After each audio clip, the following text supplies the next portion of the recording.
Here in Devon, in the tranquil Tamar Valley, is a port that once bustled with industry.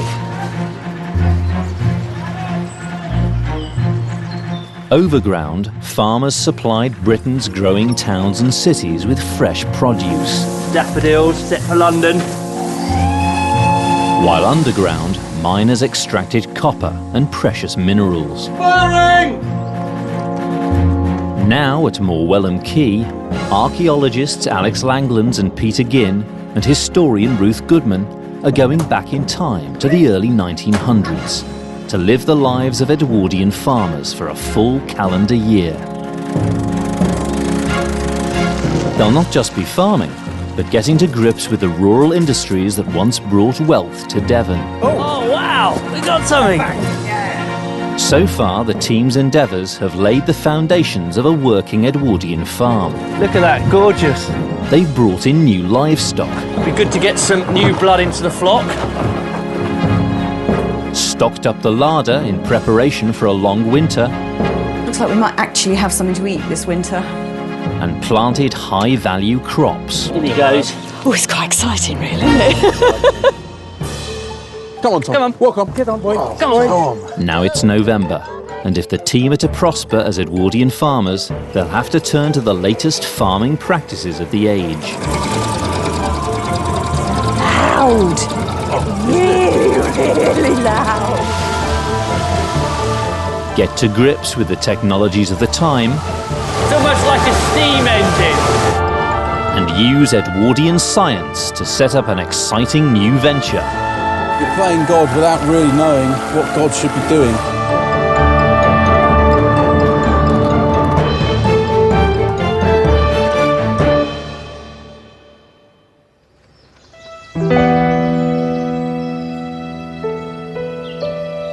On the Edwardian farm, the time has come to plough the land. Alex and Peter want to grow oats, essential as feed for their livestock, and potatoes, a reliable source of income. Good lad. New technology was on the horizon, but most farmers still relied heavily on horsepower. Walk on.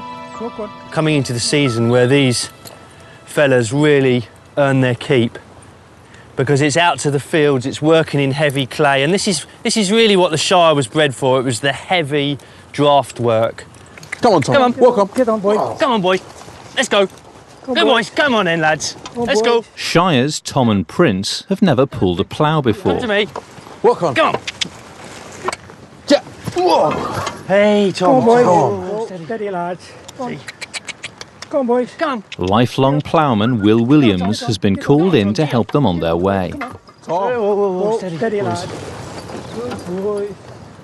And that's a nice straight line you've done. That's I think marvellous. it's more luck than anything. You think it's more luck than judgment? I dreamed of having lines this straight so early on in the day, Will. And how long have you been doing it? Well, I was brought up, really, from childhood. Right. Oh, How old are you now?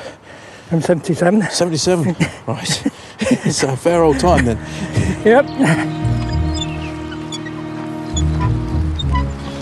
Come on, Yeah, boys. boys. Good lads. Yeah. Good. The two Shires are working together well, but Will is unhappy with the plough. Not deep enough. Not deep enough. Whoa. Whoa. Whoa, lad. That's right. It was very important to get that to cut Yeah. the right place. We've noticed we've got a bit of a problem here. Whilst our sheep have been out here and eating this down, we've still got quite a lot of growth on the field, and that's not a good thing if that's showing, because all that'll do over the winter period and into the spring is that'll grow, and that'll affect whatever seed we put in here. That'll hamper the growth of that seed. So what we're doing here is we're setting the depth of this little accessory here. It's called the skimmer. And what the skimmer will do is it'll go in and it'll cut off the first 1.5 inches or so. So that'll actually cut that sort of through there, upside down, and roll it right in. Where the cow. Are you happy with Yeah, that? we'll see how it goes, whether it's too deep or too narrow. This is what I really like about ploughing, because we don't really recognise what an art it is. every furrow should be like turning over a page in a book. Right. Should be lying exactly the same. Good boys. It's going to be straighter than anything we do. You know, Good boys. This is it. This is what makes a farmer. It's an art, it's a skill, it's a science, it's an industry, it's a livelihood, it's a way of life. But it was a way of life that was rapidly changing. The days of farming with horses were numbered.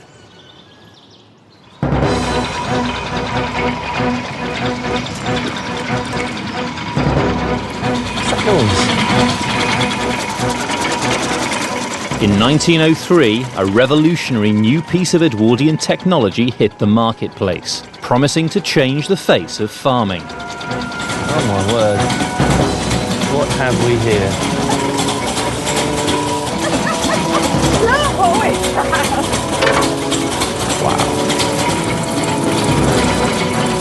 In the age that gave rise to the travelling salesman, tractor enthusiast David White hopes to convince the team to trade in their horses and join the petrol revolution. Right, good morning, ladies and gentlemen. Morning. Good morning. I've come to demonstrate the new Ivel agricultural motor to your good selves. Agricultural motor, yeah? Furnished with a 2-cylinder engine running on petroleum motor spirit. Start and stop at will. It needs no rest, or you don't need to change, as you need to change a horse team. So let's get this straight. The internal combustion engine has arrived on the agricultural scene with this machine, yeah? This is the future, sir. Today, this ex-demonstrator model is the oldest working tractor in the world. And you've brought your ploughman along with you? Good morning. Hello, Mr. Williams. Now, with a good team of horses, Yep. I'd say you'd plough an acre of land in 8 hours. This will plough 2 acres in 4 hours. 2 acres in 4 hours. So it takes a quarter of the time. Yeah, allow us to demonstrate. Excellent.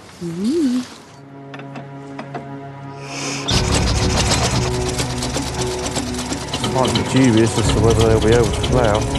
You're dubious about it? Oh, here we go.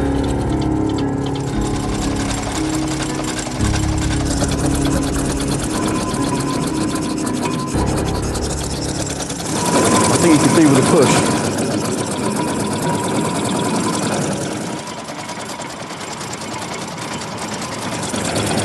Oh, it's sticking at exactly the same spot, isn't it? What's happening is we're going this way, we're only ploughing one furrow because the plough is sliding on the bank. Right, I see. So then that way he's getting stuck over there, isn't he? Oh, it's obviously the ploughman.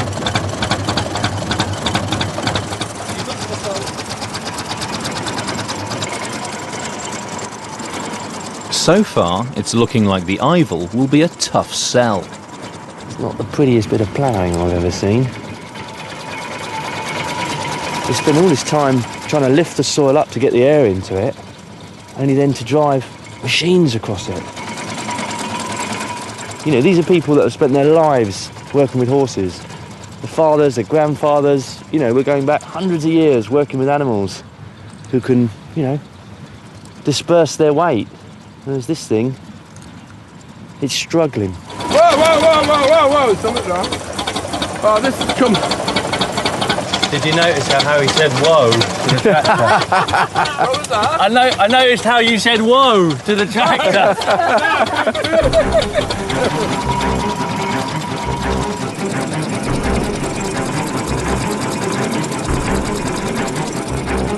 Quite a lot of faff, isn't it? It's a relentless form of ploughing. It is. It's just push. It's using power to push through. Yeah. And whereas the ploughman would be using his frame, his body, to react against the slope, to work with it, here Harry's doing it all by levers. Loud. Oh, Really, really loud. This is the change of the countryside, I suppose, from being quite a peaceful rural idyll, albeit very hard work, being quite a noisy. Industrial sounding sort of a place. Although one thing we don't know about it is the price. That's true, we haven't asked, have we? Let's, before we have a heart attack over the price, let's see what it can do in the barn, because it might redeem itself somewhat. While the men take the Ivel up to the barn, Ruth has come to commiserate with Prince. You know those nasty, noisy tractor? Yeah? Busily superseding you. At the beginning of the 20th century, well over 1 million Shire horses still worked on farms and in industry. But just 50 years later, the Shire faced the very real threat of extinction. So many people who remember working with horses talk about the joy going out of farming to some extent when they stopped using horses, moved over to tractors. I mean, I know the tractors are more powerful, more versatile in many ways. You can see why people moved over to them. But, gosh, something was lost in the process.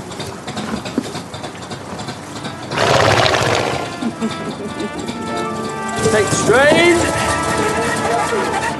In the barn, the team are keen to see if the Ivel will power an old Edwardian kibbler, a device used to grind down cereal crops into animal feed.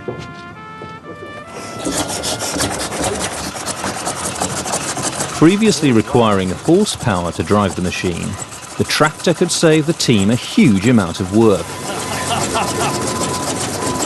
That's power, Peter! That's serious power! Precarious power. Just gonna...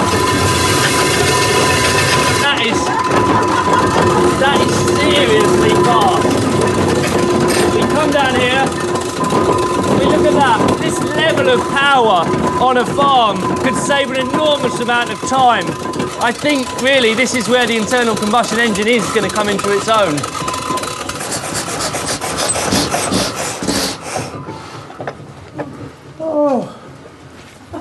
Silence. How was that, gentlemen?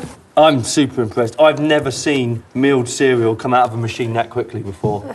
And we've worked with a fair few machines, but that's brilliant, isn't it? Sounds to me you need a Ivel agricultural motor. It's kind of redeemed itself. I remain to be convinced on the ploughing front. There's a couple of ticks in the plus column. Yeah. But the big question is... I need a competent ploughing operative. How much? It's a mere £300. £300? So if I was buying that today, 6 years' wages. 6 years' wages. Wow. I'm sure we could work out easy instalments for your good selves. Sign on the dotted line, it could be yours in 40 years' time. Yeah.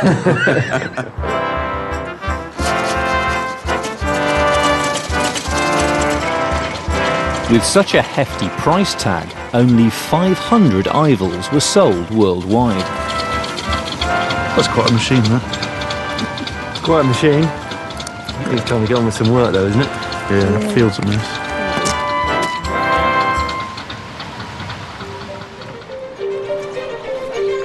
For Edwardian farmers, new technology would become increasingly important to their survival. Facing stiff competition from abroad for traditional crops, British farmers had to stay one step ahead of the game. The latest scientific knowledge enabled entirely new forms of agriculture to emerge. In 1901, the Tamar Valley became home to one of the country's first fish farms. This is the River Tamar. It is a formidable barrier that runs between Devon, where we are now, and Cornwall over there. And come the Edwardian period, the mining that happened in the hills around us, it polluted this river. It was so bad you could take a horseshoe, pop it in the water, and a few days later it was copper plated. The pollution from mining wiped out fish stocks in the river. So the Tamar's biggest landowner, the Duke of Bedford, turned to Edwardian science to farm fish in an artificial hatchery. His aim, to breed salmon and trout to restock the river.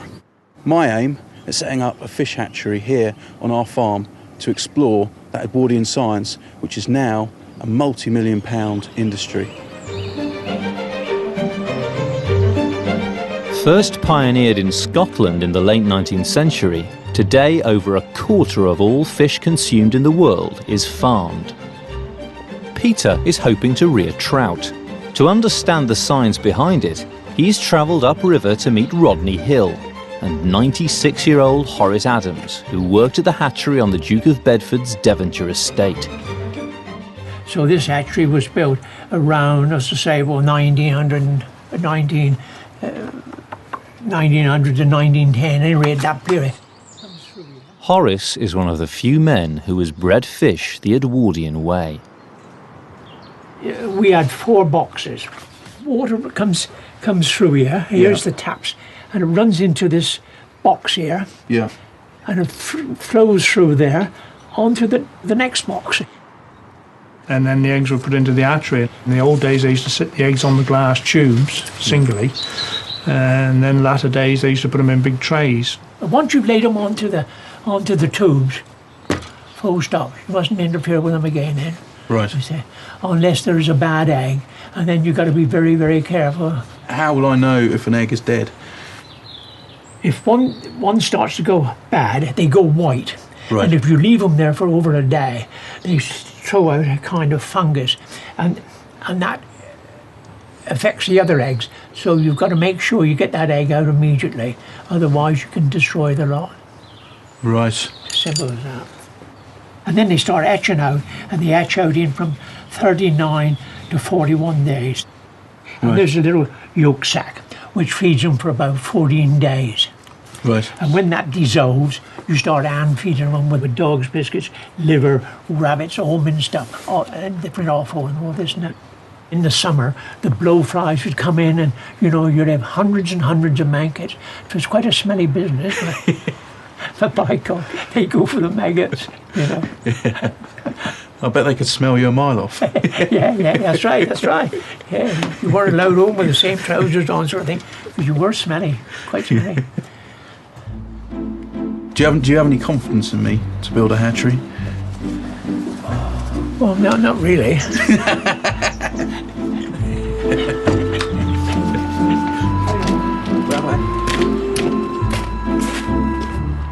Well, Horace and Rodney, they've given me a lot of information, but also given me a lot of doubt. These eggs, they're so fragile. If the box gets knocked, if it gets too cold, if the water is too flowing through too quickly, they're all going to die. So it'll all come to nothing. While Peter contemplates the complexities of his new venture, on the farm, Ruth is attempting her own project. Breathing new life into the all-important privy,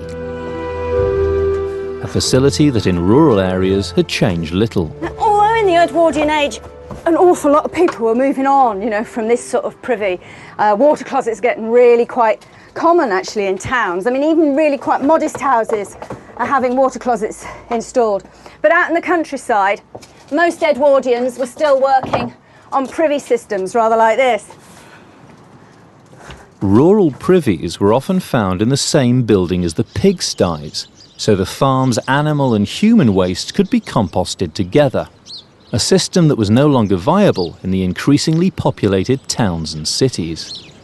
Towns have to move over to new forms of sanitation as their populations rise.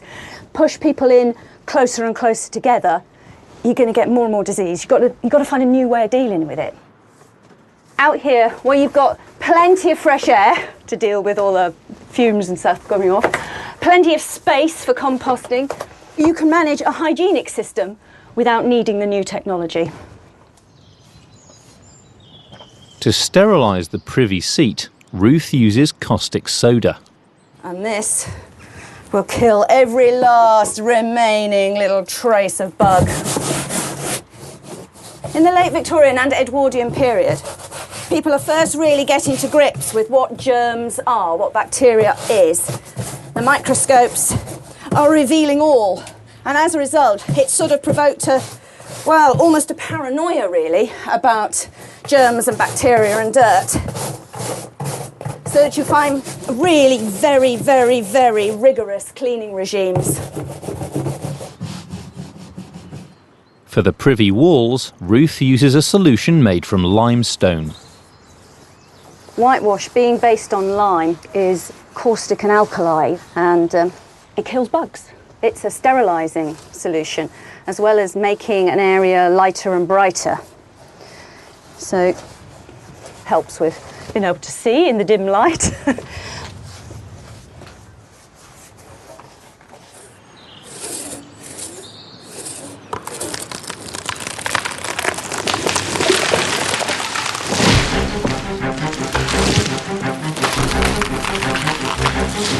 To build his trout hatchery, Peter will need timber, an important industry in the Tamar.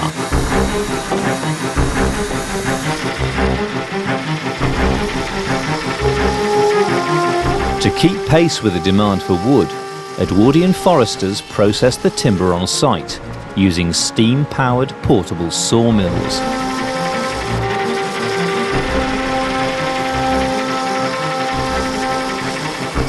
Farmer and sawyer Roy Hebditch runs this now rare saw bench and traction engine.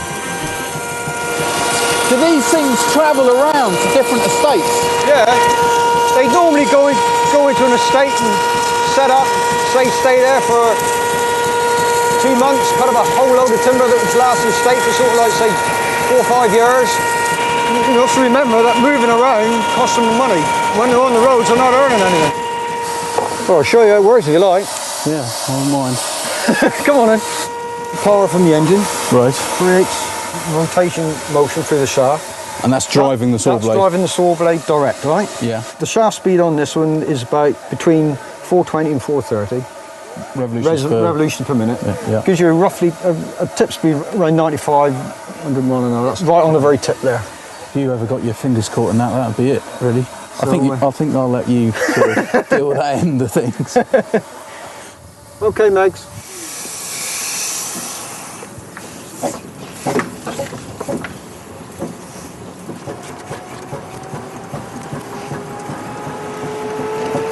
Roy's steam-driven traction engine powers both the 4-foot 6-inch blade and a sliding bench. Fantastic. Absolutely fantastic. This enabled the Edwardian sawyer to cut through timber quicker and with greater precision than ever before. That's 10, 9, 8, 7. There you go. 6. Right, there you go. On 6. Okay. This is timber sawing Edwardian style. None of your hand sawing, none of your physical effort. This thing, it just eats through it. It's all about setting it up and letting it go. There you go, you're now a sawyer. Yeah. There you go. You're a sawyer. Congratulations. Thank you very much. Then I know, I got it. It gets everywhere, doesn't it? Yeah, it does. It really does.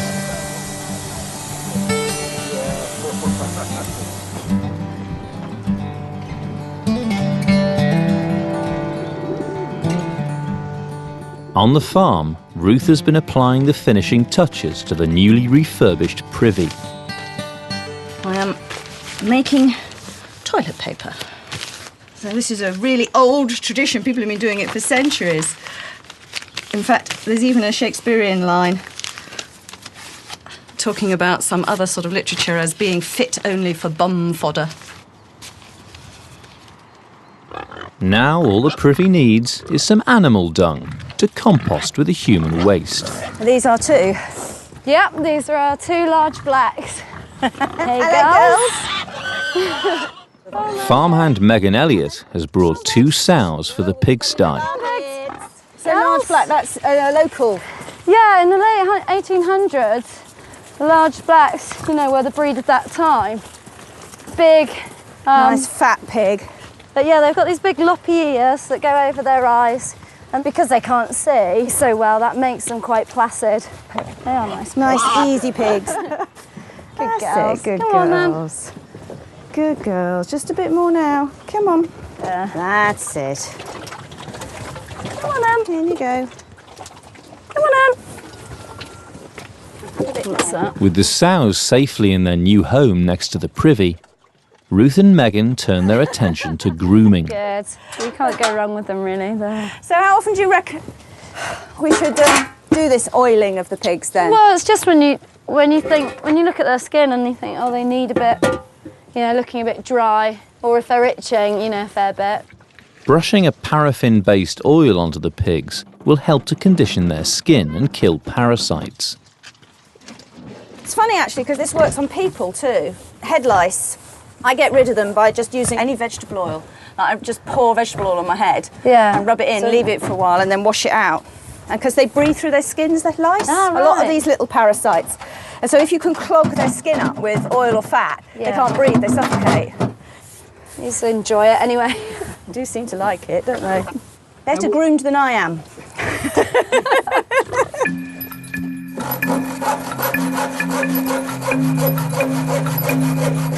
Peter's been hard at work constructing his trout hatchery. 3 sections here, and then the fish will jump out here. He's attempting to replicate the Edwardian design that Horace and Rodney described to him. So I've finally finished my hatchery.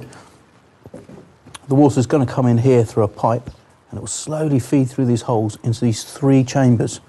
This first one is going to have glass rods upon which the eggs will sit. These other 2, I'm going to put stones in to mimic the riverbed. Water will flow over the top, keep it all oxygenated, and hopefully we'll have little trout that will jump over here into the final box. To waterproof the hatchery, Peter uses pitch, which is extracted from the roots of pine trees. This pitch is amazing stuff. It's actually a liquid. If we were to leave this long enough, it would be a pool on the floor, but that would be an awfully long time. For the pitch to be used as a paint, it has to be melted down. The same process used to waterproof boats. It's looking good. Time to get it on the hatchery.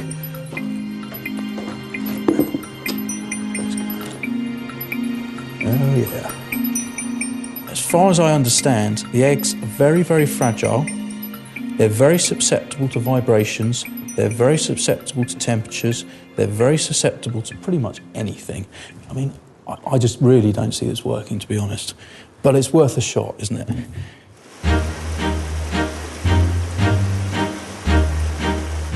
Peter has also built a baffle box, a device to filter out sediment from the stream, which could damage the fragile trout eggs. Touch wood, the water will come through this pipe and end up in my hatchery box over there. From the baffle box, clean, oxygenated water is siphoned into the hatchery, where Peter's trout eggs will be stored. The idea is to replicate a natural riverbed, but in a controlled environment. Seems to be working. The water is trickling over, moving, keeping it oxygenated, and it's ready for the eggs. But to get the eggs, I need some fish that are ready to spawn, and I think I've got to strip them, whatever that is.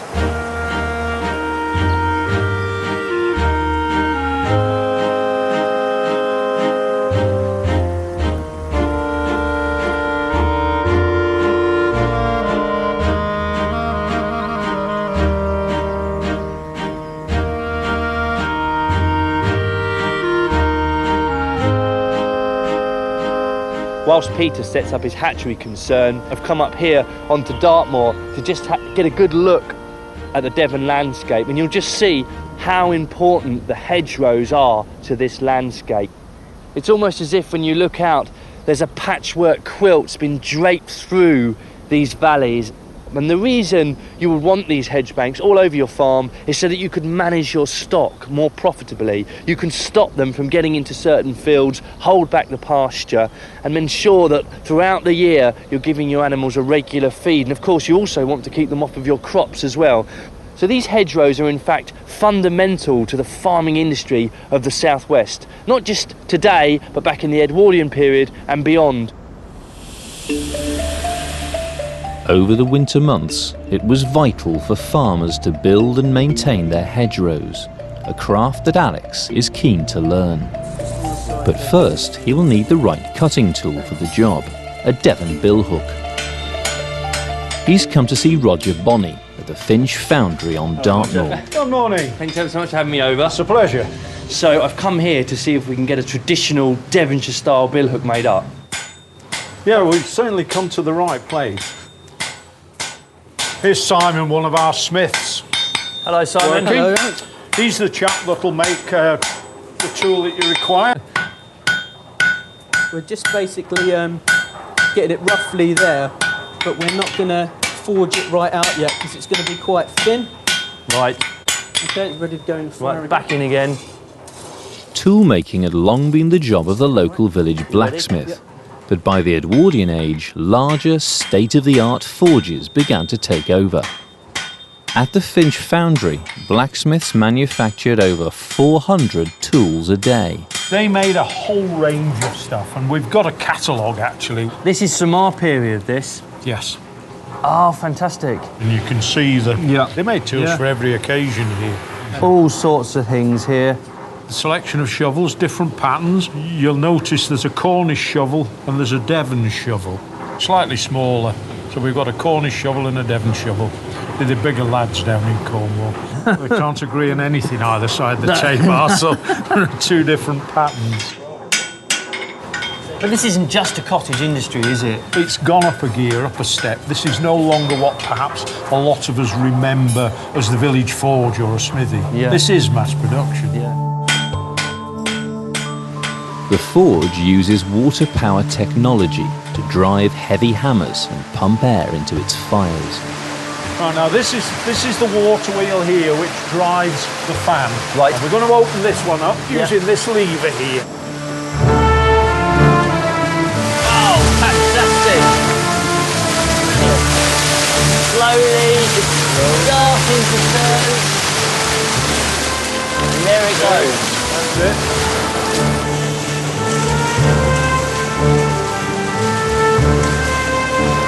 That wheel drives through a lot of gearing inside the building here, a fan. And that fan was used to replace the original bellows that we used. Right. The good news for me today is that I'm not going to be spending the whole day. You're not going to be spending the whole day pumping bellows. Water and gravity is going to be doing that for me. That's right. Fantastic. The water-powered machine blows air into the hearth, bringing the fire up to a temperature of 1500 degrees centigrade, hot enough to soften iron and steel. So what are we actually starting with, the raw materials? So what we've got here is a piece of wrought iron. Right. This normally came in big bars known as pigs. Pigs. Okay? Small piece, piglet. Piglet, right. Okay. But what we do with this, we hammer this out and we finish up with something like this. 2 pieces of wrought iron. Yeah. And running right down through the middle, a bit like the filling in a sandwich, is a piece of what's known as shear steel. Shear steel. Yeah. Right. Now that is a version of hardened metal. And then once it's ground, that hard steel edge is exposed. Comes through the middle. That's right. So you start off with the sandwich like so, and it grinds it down like that, and it comes to the point. And it comes to the point. And that's your cutting edge. And that was the secret of the success of this business. Ah, I see. The mysterious art of the blacksmith. We're thinning the blade edge now, so right. I'm trying to keep it straight and maintain that shape.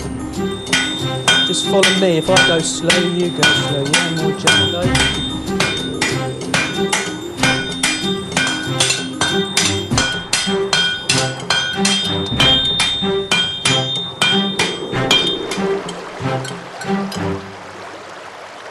After constructing his trout hatchery, Peter now needs fertilised eggs. These guys they're ready to spawn, are they? These fish are ready to spawn. He's come to see fish farmer Trevor Wyatt, who's netted some female brown trout. Beautiful fish with lovely red spots down the flank. Trevor plans to remove the unfertilised eggs from the trout, which she would normally lay on the riverbed. So how can you tell when they're ready? Well, they're quite swollen and soft on the belly there. She's full of eggs. Right. So if you would hold the bowl for me. Removing the eggs from the trout involves a delicate and harmless process known as stripping. She's ready to spawn there. Oh, blimey. And these are just the eggs coming out, are they? These are the wonderful eggs. So gently stroke the eggs towards the vent and they'll come out into the bowl quite naturally. Wow. That's a lot of eggs. It's an awful lot of eggs. How many eggs are we looking at here? This fish is about 2 pounds and therefore should give us about 15 to 1600 eggs. That's a lot of eggs. It's a lot of eggs. And it doesn't hurt the fish at all? It doesn't harm them at all, as long as we're careful not to squeeze too tight. Yeah. Then the fish are perfectly okay. Right. And eventually we'll see where the stomach is completely collapsed, all the eggs are out, and we can release the fish back into the river. She's Pop going her back to where she came from. So we've got the female eggs in the bowl. Yes. And we're now adding the male, the milt. The milt, yes. Right. I suppose trout sperm? Trout sperm is exactly what it is. In the wild, a male trout would release his sperm onto the eggs lying in the riverbed. Gently stir the milt into the eggs. So from that moment onwards, the young fish are starting to develop. First cell divisions are taking place. By doing a hatchery, I suppose you've got slightly more control. We have a lot more control, and in actual fact, we can get 80% or even more of these eggs to be properly fertilised. Wow. Where in the wild, maybe only 2 or 3% really would be fertilised. So, I mean, in this way, if we manage to enhance the number of fish in the stream, then the stream can be restored to its former glory.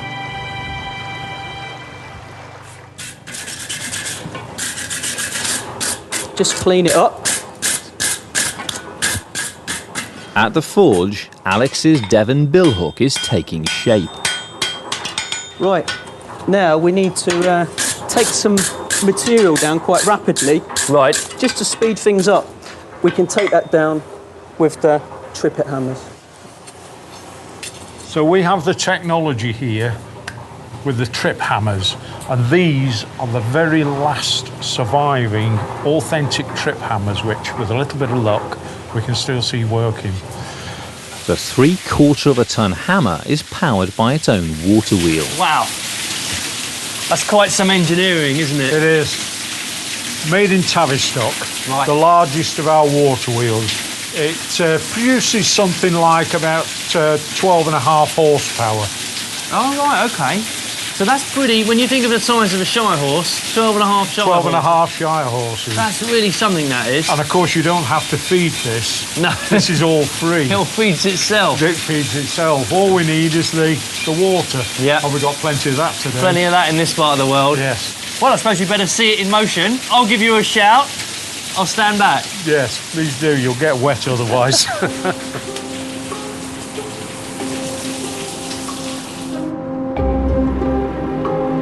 So here we go, time to see the biggest wheel working. Okay, Roger, we're ready! So this is the moment then when Finch's boundary comes to light.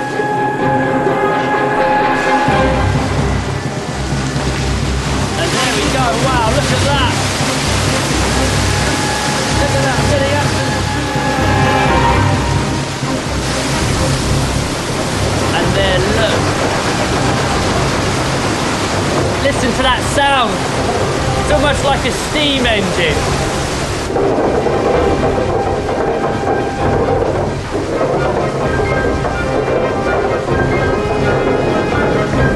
All the belts are turning. You ready?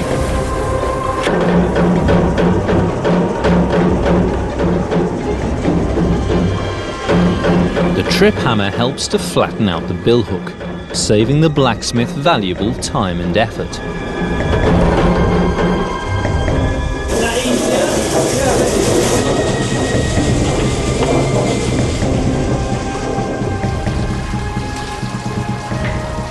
What you saw was just a fraction of what it would have been. Right. So in our heyday, in Yep. mass production, this hammer would have been really hammering. Right. It would have actually been striking at 240 beats a minute. 240 beats a minute. Pretty much a blur. That one's 3/4 ton. 3/4 of a ton. This one, that bad boy, is 1.25 tons. We daren't use this one. This would shake the whole building apart. This was used to make plate. to make blades for shovels. Right, oh, so you're really smacking down to get really thin. That's right. You couldn't buy plate ready-made. You've got Yeah. to make your own from that same raw material. Right. Do you remember? Yeah. The pig. So you've got the pig there. We're hammering that out. Yeah. To make a sheet. Yep. And we end up with something a bit like this.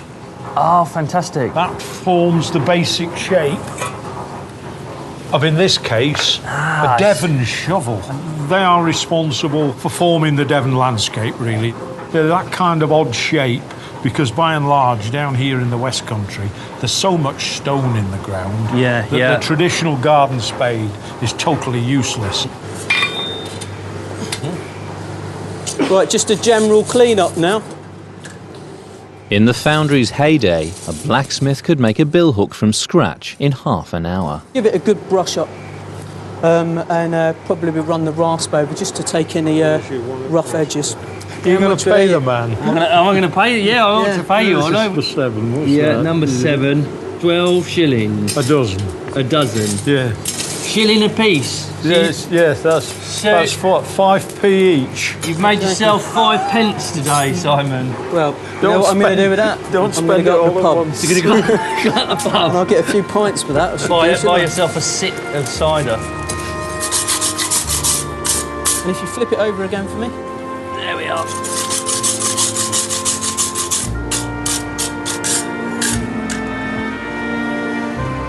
There it is. My authentic Devonshire billhook. That's fantastic. All hand forged. All with water power. All with water power as well. You couldn't get more authentic than that, I don't think. I hope that gives you many years of good service.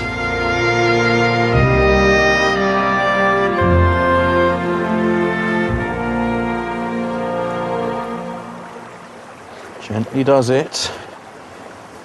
This is your new home. It's taken me ages to build this hatchery. I hope you like it.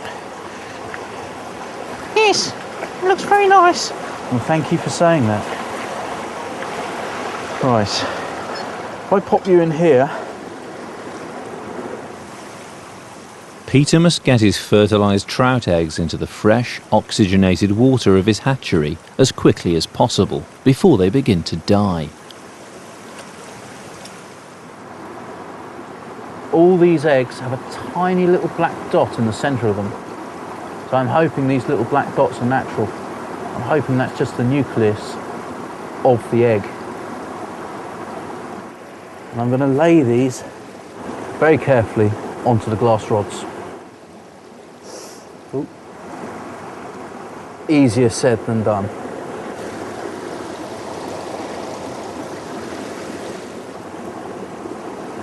The idea of the glass rods, it will help us identify the bad eggs, and then we can periodically get rid of them because they turn white, they grow spores, and those spores affect the other eggs. A bit like apples in a barrel. That's a bad one there. It's gone white. Ooh.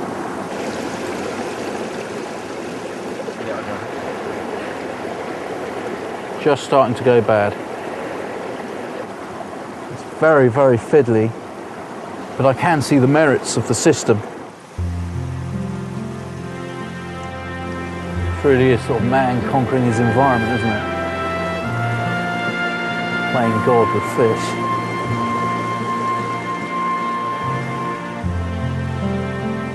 Right, now that we've got, well, a number of eggs on our glass rods, it's time to put them into the water.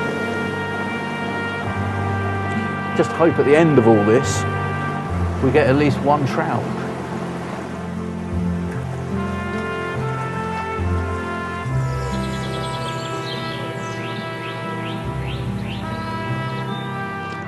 It's late November, and the long winter evenings have set in.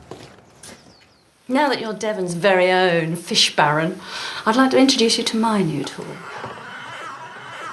Ruth has borrowed an Edwardian gramophone, an innovation in home entertainment that was rapidly gaining in popularity.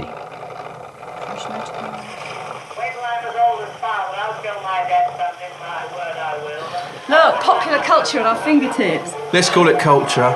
I'll reserve to see what it's popular until we put it on. 16 years of of age today, a nice age you'll admit. I don't know much about things, but I know a little bit. For those who could afford it, the gramophone brought the sounds of London's music hall stars to a wider audience for the first time.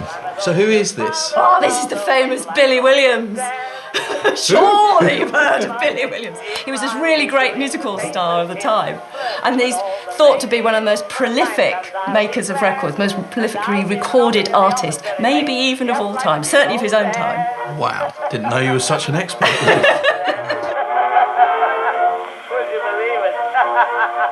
It's funny though as well to think that those tunes are going to get whistled around lanes all over the place. Mm. And you might hear the same tune being whistled here as you would in the Highlands of Scotland. Yeah. Just as sure as my name's Jim, I'll be doing the same as him, flirting with all the ladies. When the time comes, I'll be glad, and I'll be stopping at the office very late, just like the dear old dad. I can't work out whether this is smutty or not. Just on the edge. Slightly risque. It is, isn't it? A little touch of innuendo in there.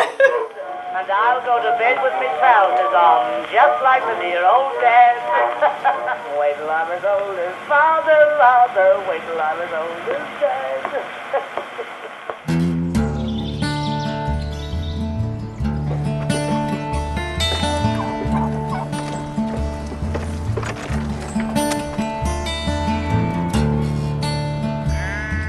Armed with his brand new Devon billhook, Alex is ready to take on the farm's unmanaged hedgerows.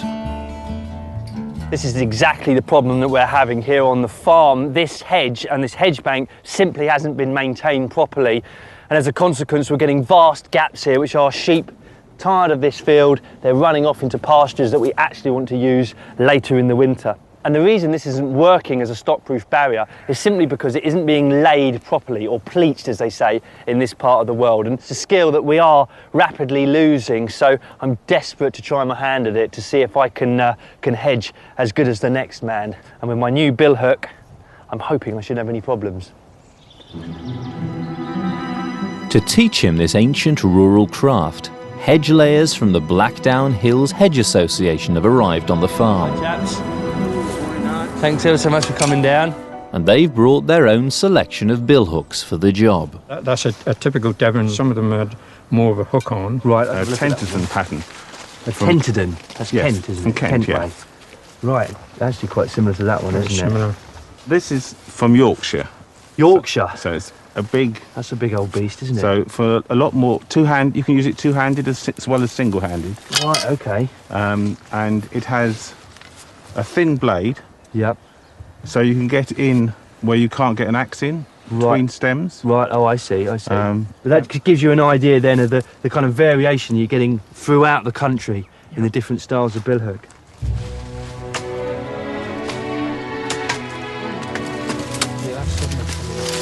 You just cut it down in the direction you want it to go. So if you want it to go straight up through, you put it 90 degrees that way. The head. George has been laying Devon hedges since he was a boy. Yeah, I've been doing it 45 years and I'm still learning. You never learn on this. Every hedge is different. Once any excess or dead foliage has been removed from the hedge, the bare stems, or pleachers as they're known, are laid flat. Still actually attached to the base. You can see this bit of barkwood in here. That's allowing the goodness that the roots are collecting from the soil to travel up this part of the plant and along the horizontal. Once the pleacher is down, all the dormant buds that are along there, they'll get the sunlight, so that's where they will grow up from. 1, 2, 3, all very evenly spaced. Yep. And what you're saying is they're going to chase the light. Exactly. They're going to look for the light, and that's going to create our stock-proof boundary. Is that the idea? Yeah. One thing I'm already picking up on is the fact that this isn't as simple as it looks, actually, just a case of laying. All the various decisions you happen to make as you're working with the hedge, trying to decide what you're going to lay, how you're going to use it, what you're going to take out, how you're going to use different species. It's actually quite a lot to learn, so just have to keep my wits about me today and listen out, and hopefully I'll be able to pick up some of the tricks of the trade.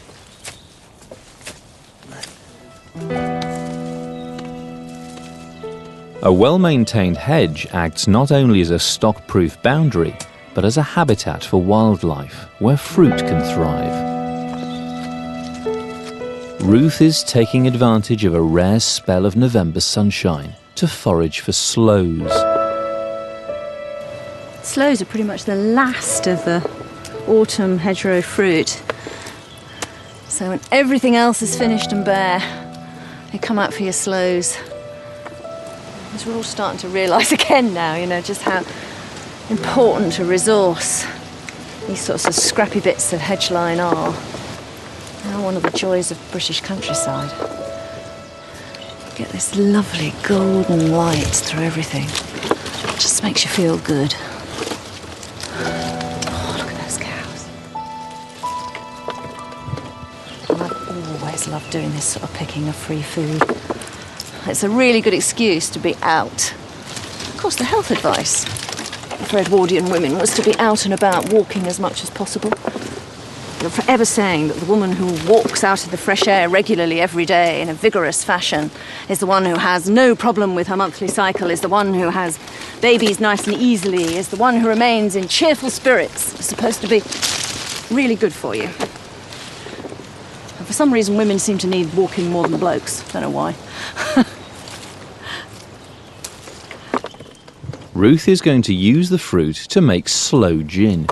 And when the boys say, "So what have you been doing all day?" Nobody's going to argue with me when I say I've been making gin.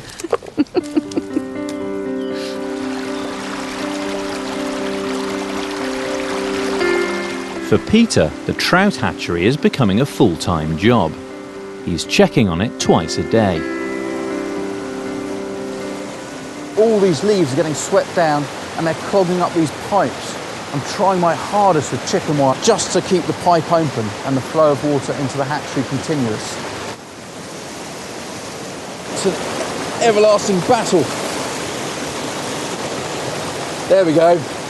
Got it. Leaves are clogging up the baffle box, which is supposed to filter out sediment from the stream, keeping the hatchery and its fragile eggs clean.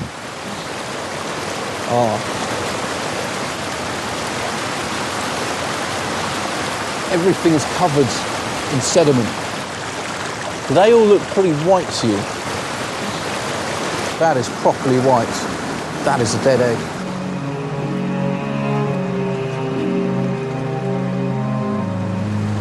Every single day. They're quite warm though. The boots are quite waterproof. It traps the water and it gets heated up. It's nice. Either that or I'm delusional.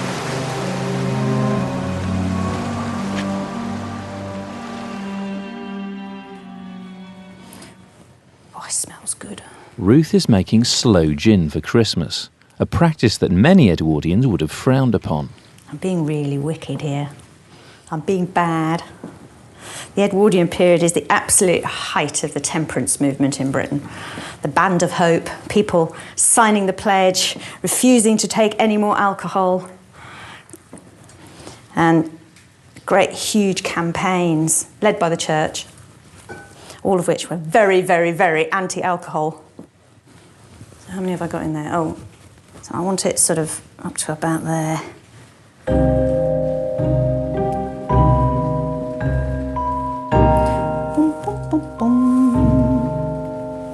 Just prick all your sloes. I'm using a knitting needle because not so pointy on the fingers as using a pin. And you just fill the bottle up. And then you add some gin and sugar. Just as much or as little as you like, really.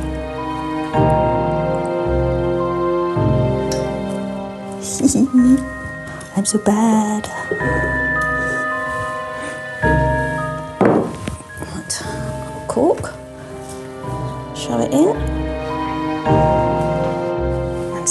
Slowly over the next couple of weeks, all the juices from the berries will colour the gin and it'll go dark purple. Then, come Christmas, it'll be absolutely delicious. Don't tell the neighbours.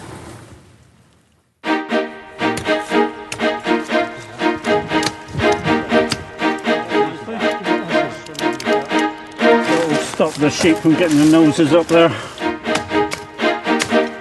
Cheers. Put them in a little bit of an angle. So much to remember here. But do you want me to write it out on a bit of paper? Yeah, if you could. Alex and his team have laid a length of new hedge, known in the industry as a chain. This is 22 yards, what a single hedge layer would deem to be a satisfactory day's work. Yeah, you've done some very good cuts. You're pleased? Yeah, very good. Cool. And here we are, Hiya, gents. chaps. Hello. Hello. Wow, this looks good, doesn't it? So you're going to be renovating the entire Ruddy farm now, are you? It takes a while. I think it's cider time. Cheers. Cheers. Cheers to a fantastic day's hedging.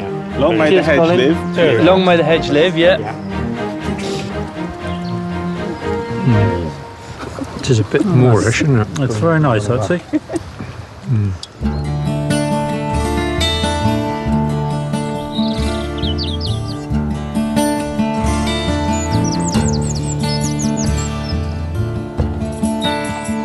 It's been 41 days since Peter introduced the fertilised eggs to his hatchery. The trout should now be hatching. Let's see how they're doing.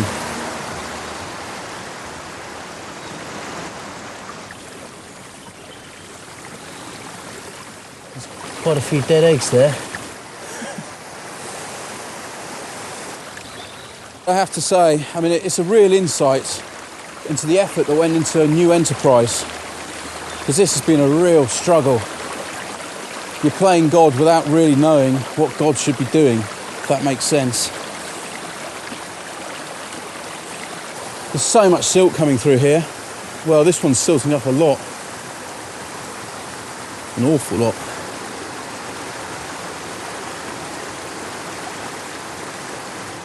Oh, look! Just down here. I mean, you know, waxing lyrical about, oh, it might fail. That, if I'm not very much mistaken, are trout, and they're moving, and they've got the little sack they have hatched.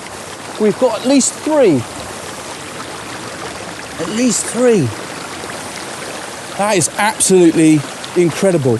They've got the egg sac, which is currently feeding them, but once they've finished eating that, a bit like a tadpole, they then have to find their own food, and that's when I'm going to have to build them a new tank, and that's when I'm going to have to start grinding up rabbit, and then we feed them into trout. I think we have fought, and we have won. We have trout. We have succeeded in our new enterprise.